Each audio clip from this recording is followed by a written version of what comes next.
Юсефийн эцэг Яахвын сууж байсан нутагт бас л өлсгөлэн гарлаа. Египтэд тариа буудай элбэг байгааг Яахв сонсоод хөвгүүддээ. Та нар ингээд бие хараад суух хэрэг байна уу?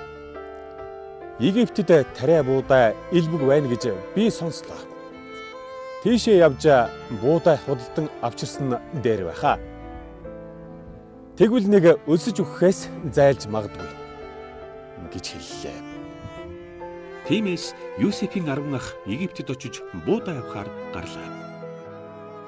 Алс холын аян замд аюултай байдалд орхоос нь болгоомжлог. Юсефийн төрсөн дүү болох отхон хүү Беньямина эцэг нь гэртээ үлдээ. Хянан оронд идэх юм олдохгүй өлсгөлэн болсон учраас Израилийн хүүгүүд ийхүү арга буюу Египтийг зорилоо.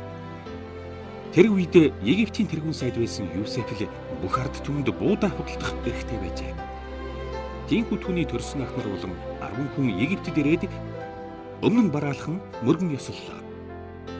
Юсеф ахнараа харангуут таньсан боловч мдээгүй дүр үзүүлэн харин танихгүй хүнтэй ярьж байгаа мэт ширүүн догшин байдал үзүүлв.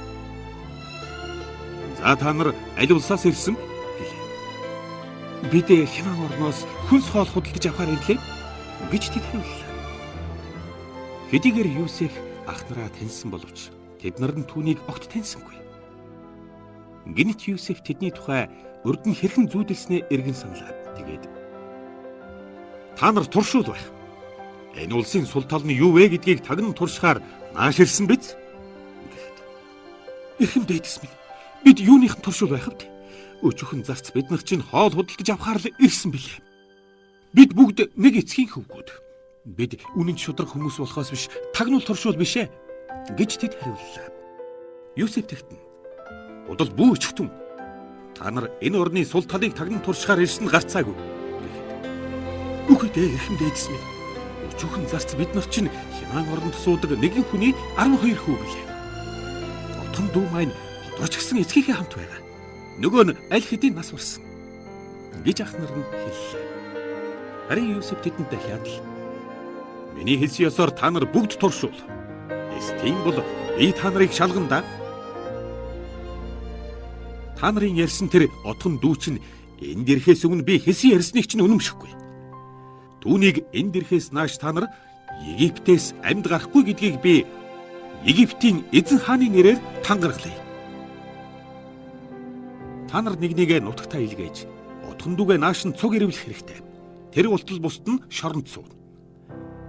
Тэгээд хэлсэн үгний чинь үнэн эсхийг би харна. Дүүчний ирэхгүй бол Египтийн эзэн хаан ширээндээ залардаг нь үнэн болохын адилаар та нарын туршуул болох нь үнэн болно. Гэт тэднийг нэг дор 3 хоног шоронд хорилоо. 3 дахь өдрөө Юсеф тэднийг дуудаад би ертөнцийн эзнийг хүндэтгэн биширдэг учраас хүн алахыг төвдөхгүй. Амьд явах дуртай бол хэлсэн үгийг минь даг. Хэрв та нар хэлсэн ёсороо гэмгүй шудраг хүмүүс муу юм бол нэгнийгээ манай шоронд барьцаанд үлдээгээд бусд нь эндээс буудай худалдаж аваад өлсөж өлбөрч байгаа гэрээхэндээ аваачиж өг. Тэгээд хэлснээ батлахын тулд отхон дүүгэн нааш авчир. Тэгвэл та нарын амийг өршөө гэж хэлжээ. Юсефийн ахнар үүнийг зөвшөөрөөд дараа нь хоорондоо ярилцахдаа үнэн хэрэгтээ бид нэгэн цагт дүүгийнхээ амьд хүрсэн учраас ертөнцийн эзнээс шийтгэл авах нь. Дүүгэн өршөөл гуйн үх гэж байхад нь бид үл тоож билээ. Одоо тэр зовлон бидний толгой дээр буулаа.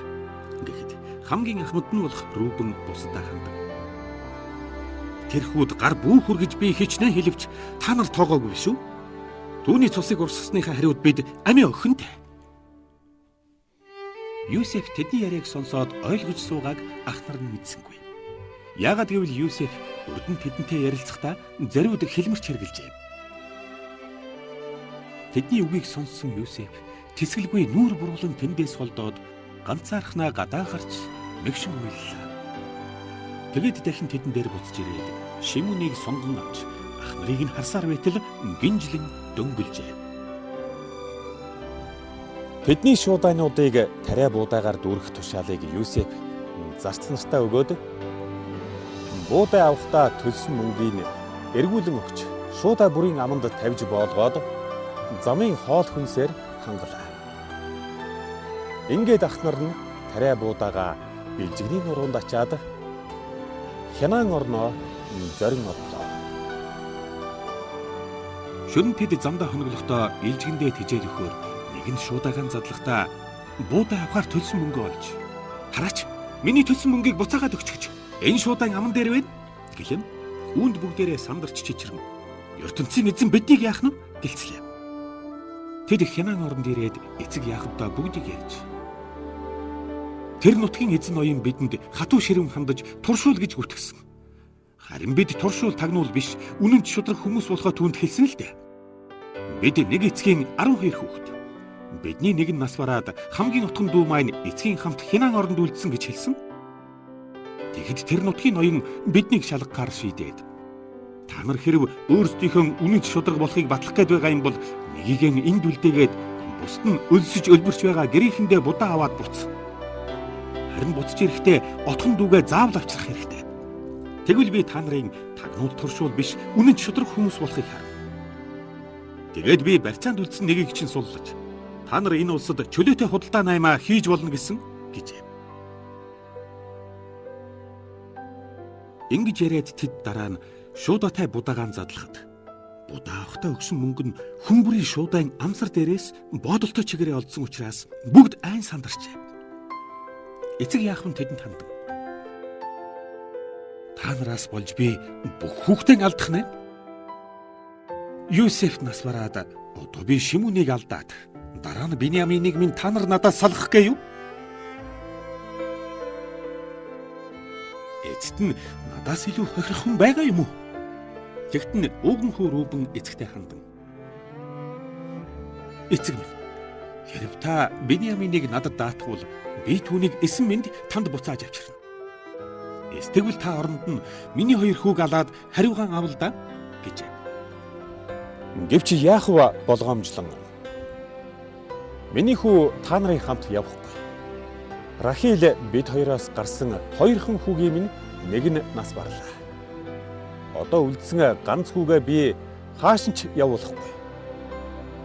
Хэрв ямар нэгэн юм болоод хүү минь амиа алдвал хөгшин болсон би сэтгэлийн зовлонгоос болж булшинд орох болно гэж хэлжээ.